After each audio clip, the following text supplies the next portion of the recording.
Kanina, kinausap kayo ng mga officials ng Ateneo, and then afterwards, narinig po namin kayo na kayo po yung magulul ulit. Bakit po kayo naiyak? Umiyak ako kasi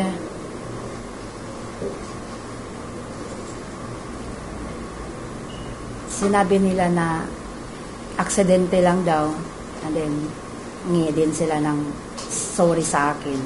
Pero yun, sabi ko, hindi may babalik yung sorry sa anak ko.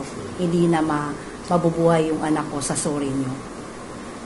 Bigyan nyo na lang ako ng clear na yung parang explanation na maano ko sa sarili ko, matanggap ko na aksidente lang talaga. Ma'am, kahapon po nung nakausap po namin kayo, marami po kayong mga tanong na gusto masagot. Kanina nakausap niyo po ang mga official from Ateneo. Nasagot po ba ang mga katanungan po ninyo? Kayo po ba ay nasatisfy sa mga binigay po nilang paliwanag? Yun nga, sabi ko, may kulang. Yun nga, sabi ko, may kulang. Pero kung may kulang man yun, ako lang nakakaalam. Hanggat hindi nila sinasabi sa akin na ganyan talaga ang clear, sa damdamin ko is may kulang talaga. Hanggang ngayon po ba naniniwala kayo may foul play pa rin na nangyari doon sa insidente na ikinamatay ng anak ko? Depende. Kasi hindi ko pa rin alam hanggang ngayon. Ang sinasabi po ng police parang wala naman daw pong pasa. Pero kayo po ba personally, after seeing your son, nakita niyo po ba talagang may mga pasa? May pasa siya dito, sa likod, sa kamay, sa paa. May pasa siya. Yun lang. Anong tingin niyo po doon sa mga pasama niyo? Hindi ko nga alam. Yan nga, may kulang. 240 daw yun nangyari. Tapos, 30 minutes din po yung naahon daw yung anak ko, 30 minutes. So, and then, nabalitaan nila ako is 1 hour pa. 1 hour pa nila ako nabalitaan. 1 hour, 4:30 kasi yung pagtawag nila sa akin. Tapos, nung nagtawag, messenger lang, hindi ko na rin na kung yung pangalan kasi daming nag-message. Sabi lang sa akin na, ako po si Coach Epok, then, yung anak mo po ay na-aksidente, si Rene, na-aksidente po siya, nalunod. Ay, ayun. Sabi ko, bakit naman ganon? Tapos mula nun, wala nang info sa akin. Hindi na sila nagbalita, ma'am, yung anak mo ando na sa hospital. Ma'am, yung anak mo wala na talaga. Yan ang tinanong ko sa kanila. Ba't hindi sila pansa mo aba? Communicate. Anak. And then, wala pa. Tong tita na lang niya, nakita na ako nga tita na niya, nag-send sa ako kanang picture or video nga, patay na ako ang anak. Wala sila'y, ni isa sa ila, wala sila'y gihatag sa ako na picture man lang, video man lang, nga inaanak na itabo sa akong anak. Then, isa pang kulang, ba't nyo naman tinuloy yung nyo doon, yung building or training na inabisuhan ng pala kayo na may lindon. Iba lindon yun, umaga, may lindon. Huwag muna baka mag-iba ang halon ng dagat daw. Pero chinik daw nila, yung sabi nila, chinik daw nila, wala daw, kaya tumuloy sila. Yun daw. Yun na daw nangyari na lahat. Yun. Yan ang sinasabi ko na mga kulang. And so, then, ibig sabihin po, alam po ng mga officials po ng Ateneo kung ano yung ginagawa ng team doon po sa Aurora. siguro ma'am, kasi yan man ang sinabi nila sa akin. Base po dun sa mga narinig nyo, ma'am, balak nyo po bang sampa ng kaso? Sa ngayon, hindi ko pa yan naisip. Kasi ang iniisip ko muna yung maano yung anak ko, ma-plaster sa amuang lugar, maato siya sa Agusan or sa Davao, kay na naghangyo nga dito sa namo siya ibutang within 1 day or 2 days. Nga, hulatan po na ko si Sir Mark Cayetano, kay wala man siya dire. And then, pagkaw man ana, iato na ko siya sa Agusan. No, nang wala pa ko info ng mga ingana nga cases.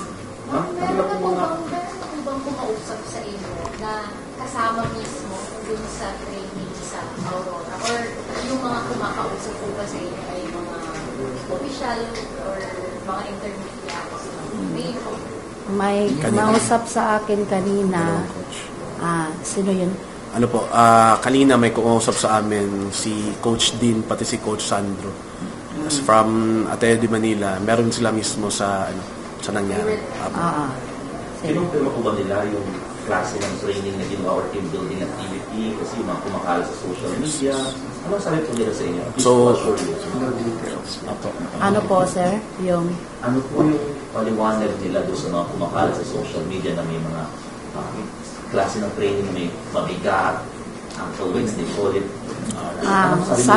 sabi nila, hindi daw yung totoo yung mga social media na kinalat nila. Kasi yung time daw na sila doon, wala daw dinagay dito ng mga weights, wala, sabi niya. And then, aksidente lang daw talaga yung nangyari. Tapos, sinabi ko lang sa kanila nga, aksidente yung nangyari dahil sa kukulangan nyo. Kasi, punta kayo dun, wala kayong rescuer, may medic daw sila per first aid lang, ganyan. And then, 30 to 20 minutes ang dito sa beds hanggang patungo sa hospital. Siyempre, layo na. Then, sinabi nila na may mga coach naman daw na doon para magtulong sila para pero hindi daw talaga nila na rescue na talaga. Aksidente lang daw talaga. Yung nakakita na daw kay Rini yung rescuer na sa beds, yung siguro yung may-ari ng beds may rescuer doon. Yun na lang. Paano rin po yung kwento sa inyo? Si Rene daw ba talaga yung unang tinangay ng alon o si Adili? Wala. Tapos may nagsagip pa sa kanila? Wala. Lahat daw sila doon, parang sumabay daw. Tapos, yung iba nakaahon na, yung iba ginano na nila. And then, tiningnan daw nila kung sino pa yung wala nakaahon. Tapos, pag nila, nakulang, yun, pinahanap lagi yung yun, nakuha umuunas yung anak ko, si Rene. At saka, pangalawa daw yung isa. May we know, ano po yung specific training or exercise na ginagawa nila during that moment na bigla daw kung may alin? Nabanggit po ba nila? Ang sabi nila, daw sila, dito daw yung dagat, sa hita, at saka magtakbo daw sila. Tapos nung nagsabi na daw sila na go na, bigla na lang daw pumunta yung alon doon sa kanila. Paano lang po nangyari na yung dalawa lang ang napahamak, nasawi, kung sama-sama silang nandun?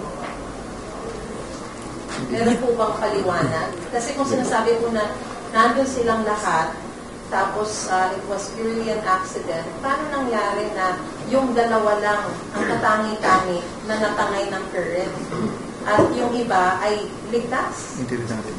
Actually, ma'am, hindi yung parang ang explanation kasi kanina, at first daw, parang calm pa yung, sabi ng mga coaches na andun, at first calm pa daw yung dagat. Tapos may malaking alon daw na yung first alon daw, yung mga players parang nag-enjoy pa daw, uy, ano kasi may malaking alon. Tapos yung second pati third alon, doon na parang na-scatter sila. So, yun, sabi nila, yung nakausap namin ng mga coaches, sobrang bilis daw ng pangyayari. Ang tawag niyan, yung ilang minutes pa daw nila bago nakita na yung nasa shore na daw sila, hindi na daw nila nakita si Rene pati si Adili. Nasa tubig din po. Opo. May mga may mga tubig daw sa coach. Ay may mga coaches daw sa tubig at the same time sa shore din po meron. Ma'am, may utos na po yung Department of Justice sa National Bureau of Investigation na imbestigahan rin po yung nangyari po sa inyong anak at saka kung Divine Adili. Meron na po bang nakapagpupulaya sa inyo po from NBI?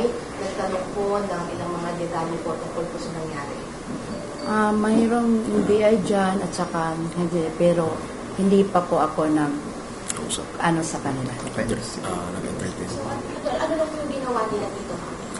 Gusto nila kausapin ako, pero nung sabi ako na hintayin nyo lang ako kung kung okay ba nga, ganyan.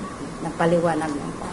Same as the CIDG po, alam mo din po natin na dito din po yung CIDG, tama po ba? Mm-mm. Ano po yung mga itinanong sa inyo? Wala pa po. Pasensya na sa tanong.